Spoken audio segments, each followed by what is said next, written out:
It appears there is possible tension brewing between law enforcement as the search for Nancy Guthrie continues, 13 days after she was taken from her home in the middle of the night. A bombshell report is accusing the Pima County Sheriff of blocking the FBI from evidence they have requested in the case. Now, the sheriff is firing back as more new evidence is unveiled in this mystery. We're on The Case, presented by Law&Crime. I'm Chris Stewart.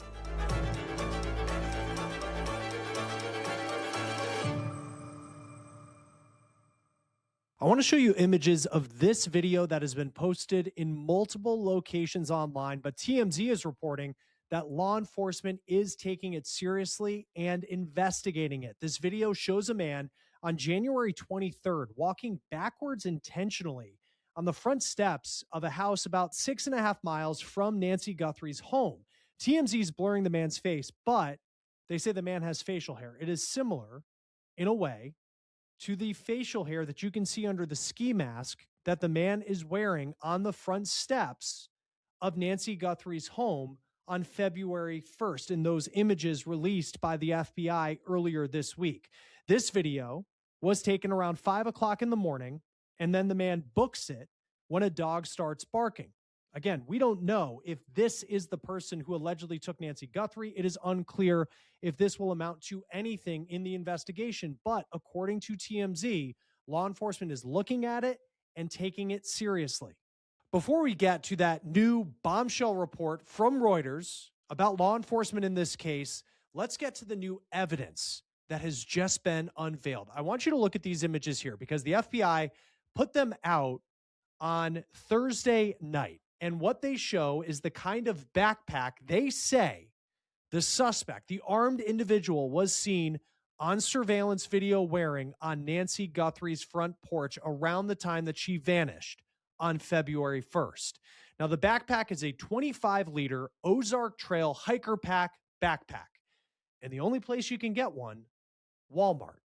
Now, this could be a huge development in this case, and trying to find this person who was caught on surveillance video on Nancy Guthrie's front porch the morning that she vanished. And you can see in the video released by the FBI, the masked person wearing that backpack. And that backpack is full. It's still unclear what they have in it. Now, along with the images of the backpack, the FBI also put out an official description of this person for the first time. They say the suspect is male, standing roughly 5'9" or 5'10", with an average build. May not seem like a lot, but that height, ruling out people who are taller or shorter than that, could be really important. The FBI also has doubled the amount of money it is now offering as a reward for information that would lead to finding Nancy Guthrie or the person or people responsible for taking her. That reward is now $100,000. Another key piece of evidence in this case may be multiple gloves that have reportedly been found that are now being tested for DNA. And there is some controversy surrounding how those gloves are being tested that we'll talk about here in just a moment. Now, law enforcement confirmed to media that a pair of gloves was found during an extensive search of Nancy's neighborhood. Now, it is unclear if those gloves are connected to Nancy's case. Pima County Sheriff Chris Nanos told KVOA-TV in Tucson that, quote, quite a number of gloves were found in their search efforts. Some were found as far away as 10 minutes east of where Nancy lives, and some as far away as roughly a 10-minute drive west of where Nancy lives. Today, Sheriff Nanos did give an interview to Fox News and said they did not find a glove inside of Nancy Guthrie's house or on her property. He also was asked about reports that suggest that a member of the Guthrie family is responsible for Nancy's kidnapping. He said that, quote, the family has been 100% completely whatever we asked for, they have done. It's getting crazy out there with allegations about the family. You can't accuse people of a horrific crime like that and not have any facts behind it. But in the same interview, he did say, quote, nobody is ever really eliminated. Now, there is a new call for neighborhood surveillance video that is also being put out by law enforcement. On Thursday, the Pima County Sheriff put out a call to people with home surveillance cameras that they want video from January 1st through February 2nd, 2026, of a 2-mile radius in this part of town. It is East Skyline Drive and North Campbell Avenue. And they say they want anything that shows vehicles, traffic, pedestrians, or suspicious activity. Now, Nancy's home is about a 4-minute drive south of this intersection. Law enforcement say that they are reaching out to people with cameras on the Neighbors app and the request. Anybody watching this, if you get one, it will come with a blue check mark. Now, the sheriff also put out a link on X where people can submit videos as evidence. Now, previously, law enforcement reportedly was looking for video at very specific times. KVOA reported that people who live in the Catalina foothills area of Tucson, which is where Nancy lives, were being asked to turn over any surveillance footage they have at some very specific times.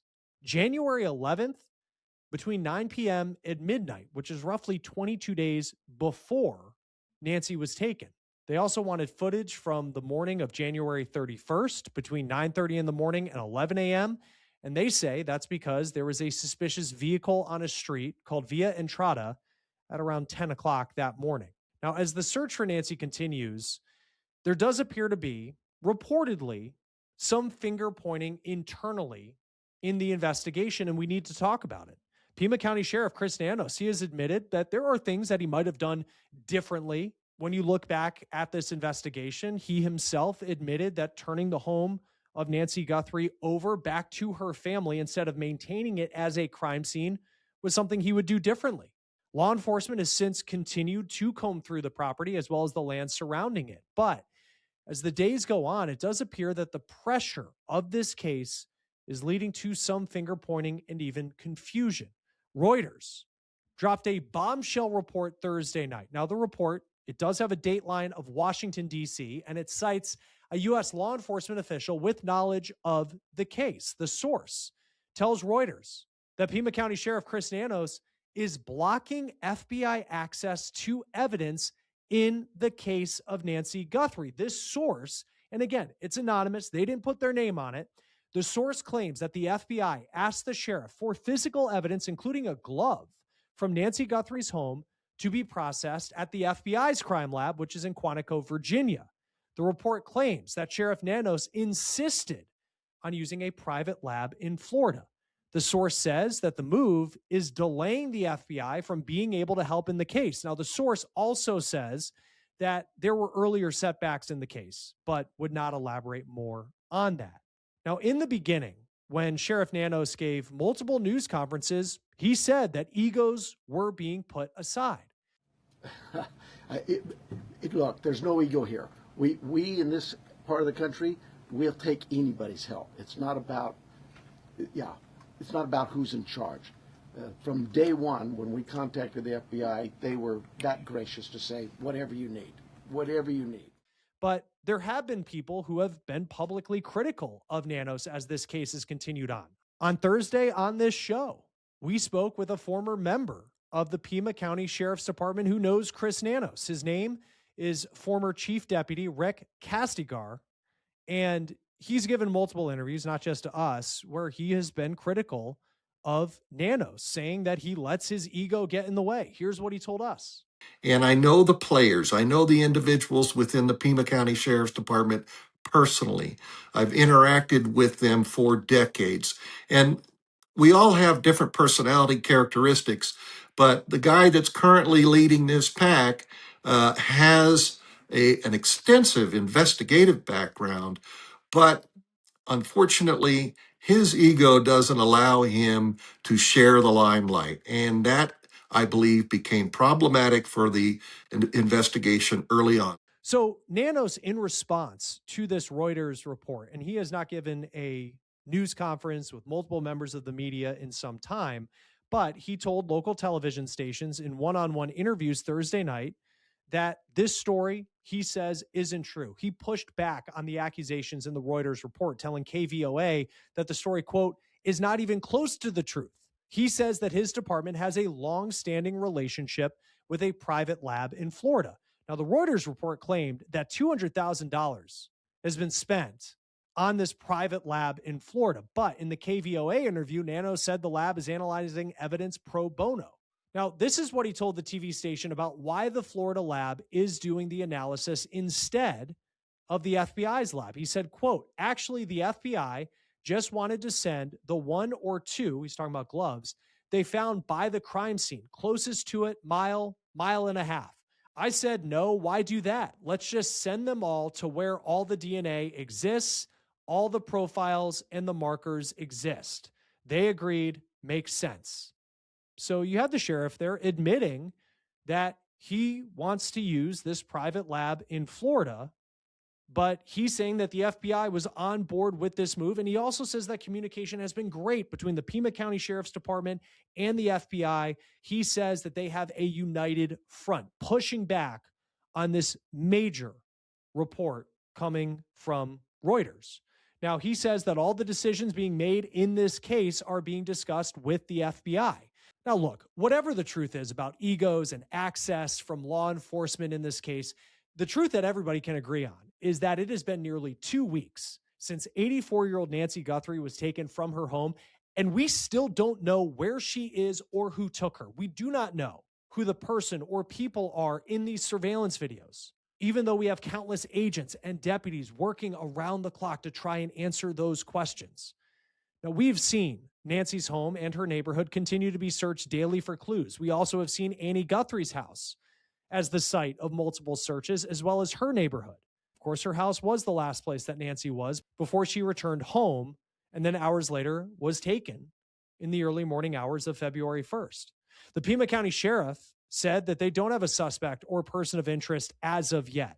They did execute that search warrant at the home of a man they detained earlier this week in Rio Rico, Arizona, near the U.S.-Mexico border.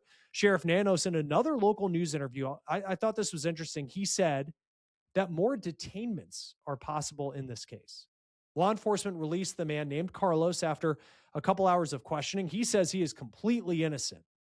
ABC News is reporting that the FBI ID'd Carlos based off cell phone usage information and traffic data. Now, it is unclear what specifically about those things made them believe that this was someone who they should talk to in their search for Nancy. Now, Carlos did suggest that as a delivery person during the day in Tucson, it's possible that maybe he dropped off a package at Nancy's house once. Carlos's mother-in-law told reporters that law enforcement showed her those surveillance pictures and they asked her if it was her son-in-law, and she said no. But when you hear that, you wonder, did law enforcement really believe when they detained Carlos the other night that they truly had the person who we see in those surveillance pictures? In his interview with Fox News on Friday, Sheriff Nanos says there was more than one issue that led them to Carlos, but he says at this point, he feels satisfied with Carlos's alibi. Now, everyone is trying to figure out who that person is. And I want you to look at this Facebook post here, because this is by a woman who the Guinness Book of Records bills as the world's most successful forensic artist. In this post, it has been making the rounds on social media. The artist's name is Lois Gibson. She posted this on Facebook. It is not an official sketch of the suspect that has been vetted by law enforcement. That's the disclaimer before we look at this and go into it. But this forensic artist says that she guessed on what the man's face may look like without a mask. She says she used the surveillance images we have all seen to try and piece together what he might look like. But again, she's not working with law enforcement and investigators on this, and investigators have not publicly commented on her sketches. It's just something that we are seeing on social media we wanted to share. Now, this is something that law enforcement is putting out into the public. This is the new missing persons poster that the FBI's released, and it does have that new reward money listed, as well as the pictures of Nancy Guthrie and the person who may have taken her in the early hours of February 1st. If you have any information on where Nancy Guthrie may be, contact the Pima County Sheriff, 520-351-4900. You can also contact the FBI, 1-800-CALL-FBI, or go to tips.fbi.gov. Joining us now to talk more about this case is Kurt Dabb, retired Pima County homicide detective. Thank you for being with us here on Law and Crime. I know there's a lot of different angles going on right now with this story, but just for you, having been someone who's investigated homicides in Pima County, and I'm sure you're, close to this investigation and know people involved, at this point, 13 days in, where would you be looking if you were working this case? Man, you're going to be running down every possible lead that you can. I know the sheriff's department and the FBI both have gotten, combined thousands of leads, and you have to be able to sift through them. But I'm hoping that they're still following down leads. I think the things that we've seen in the past couple of days with finding an article on the side of the roadway, which I believe was a black latex type glove. They went and took measurements. Yesterday, the FBI, they had a big pop-up tent in front so they could, take measurements. So I think it's important that they keep focusing on tracking down leads. What do you make of, and this is kind of at the time that we're recording this, like the headline of the day, that there was this article last night from Reuters saying that the sheriff was blocking evidence, Mm-hmm. the FBI from evidence, and then the sheriff is saying that that's not really the case because, they've long used this private lab in Florida, and there's actually, it's a united front between the FBI and the sheriff's office. I can't imagine the pressure that he's under as the sheriff. Just what did you make of that story as it's come out and kind of the back and forth that's been going on? Well, I have been highly critical of the way Sheriff Nanos has handled this investigation. Most of the things that I've seen, so far are not insurmountable. They'll have to be answered for in court if it comes to that. But yes, the Sheriff's Department has used DLI. I think that's DNA Labs International, which is somewhere near Coconut Creek, Florida. They use them for the majority of my career, and I use them for the majority of my time, my 7 years in investigating homicides there. So it's not uncommon for us to, or for the Sheriff's Department, I'm sorry, I'm no longer with them. It's not uncommon for the Sheriff's Department to send all of our DNA as soon as we get them, especially in a high profile case like this, to DLI Labs. My thought process is, well, if the FBI can do it, it'll be done quicker, it'll be done cheaper. There's no reason not to use the FBI. And I read the article that, came out from Reuters. It was some unnamed FBI official, said that there was a tug of war, I guess, between, the items of evidence that have been sent. It's my understanding that some of the items were sent to DLI Labs down in Florida on a rush, like they were overnighted down there and sent as a rush. But the problem is they get DNA from all over the country sent there. So you know, a rush, we would like it back within a day or two, right? Mhm. But that's just not the way it works, at private labs. They have contracts with other agencies and they have timeframes that they have to complete the DNA processing or they're, in error of their contract. So I saw in the article that, Sheriff Nanos, said that the FBI had agreed. Well, I don't know if they agreed or not. I just think it was another misstep along the way when you have the technological and the expertise of the FBI willing to do this. I think it should have been sent there, but that's, my opinion.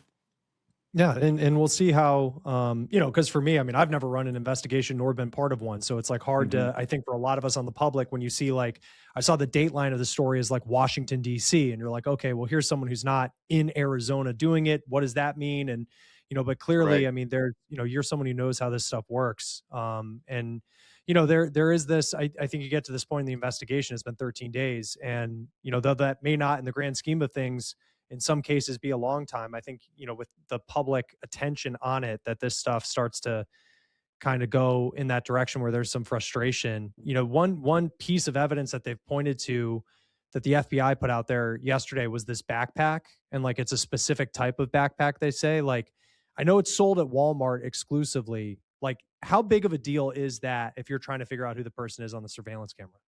Well, it's a huge deal. You want to find out when these backpacks were purchased, possibly track who purchased those backpacks. And if you're able to, convince Walmart to give up that information via subpoena, via a search warrant, or, just on their own, it would be a huge part of the investigation because it will give you, a time frame of when these backpacks were purchased, and you have an avenue to investigate who these individuals are. So I think that's a huge piece of information that came out, and I'm praying that they're able to track these individuals down, talk to them, and see if they have any involvement. When you look at the surveillance video and you see this Mhm. person that got the mask on, but it's kind of a revealing ski mask in terms of the options you could have had to cover your face, like, and you watch their mannerisms, like, what stood out to you? Well, there's a lot of things that stood out to me that I think will be able to help identify this individual. First is the gait, his walking mannerisms. It looked to me like he had a little bit of a left shoulder droop. The nose, the part of the mustache and the goatee that you could see, the way that he bent over. There's a lot of distinguishing characteristics, and anybody that is friends with somebody, knows their mannerism, knows the way that they walk, knows the way that they talk. Even though we don't have any, vid or audio, we don't know if this guy was saying anything.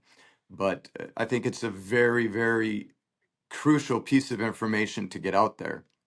What I would like to see further, excuse me, since we're day 13, coming into day 14, um, I'm hoping that the FBI kept back some of the video, but are reevaluating their thought process on releasing some. Um, I think that would be a huge help. Why would they? Because when you're in these types of cases and you're looking for somebody, Mhm. it's easy again for me to be like, why don't you just release all of it and let everybody look at it and figure it out? Why put out just pieces at a time as opposed to, hey, here's everything that we got from the surveillance camera. Let's put it out in the public. Well, it can be good and it can be bad. When I would interview homicide suspects, sometimes I would show them bits and pieces of the investigation that I was able to corroborate and prove that they were there. No matter how often they sat there across from me and denied it, I would show it to them.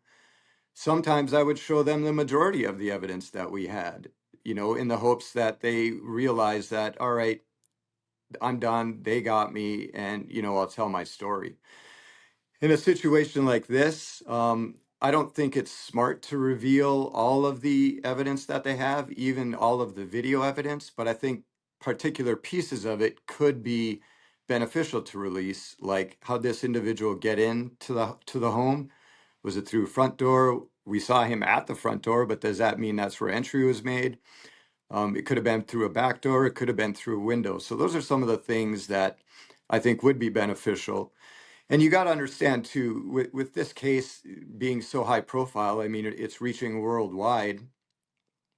You're going to get a lot more tips in the more information that you release, which could be good, and it's also bad because you really have to work your way through all of those tips to determine which ones are valid and which ones are just nonsense. What do you make of the latex glove? Because on one hand, you watch the video and you see that and you're like, here we go. You see the New York Post picture, and I think everybody on the internet gets excited to think that like this is a key piece of evidence. But it's also Mhm. like it's been almost 2 weeks and this is on the side of the road somewhere.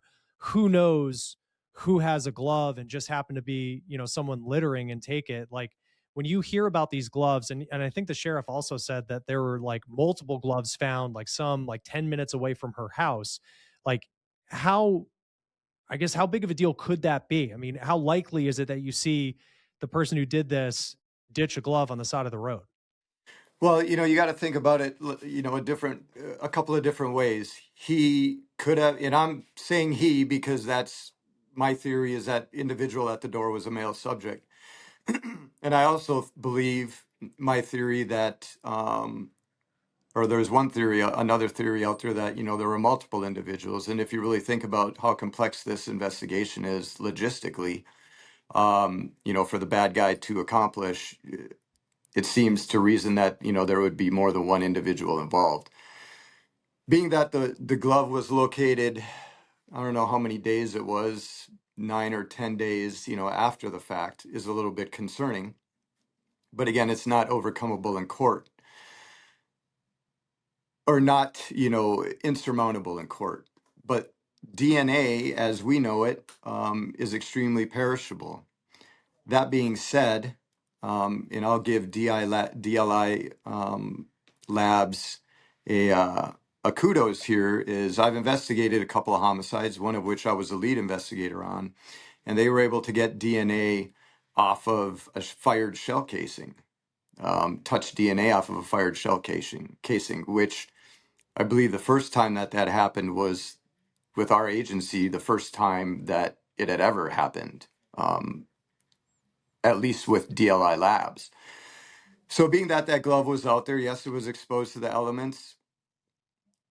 I don't think the bad guy or bad guys were, discarding, gloves or, stuff that they had with them. But on the other hand, what if Nancy was able to cause some sort of ruckus in the car, fight back a little bit? Maybe she got a hold of a glove.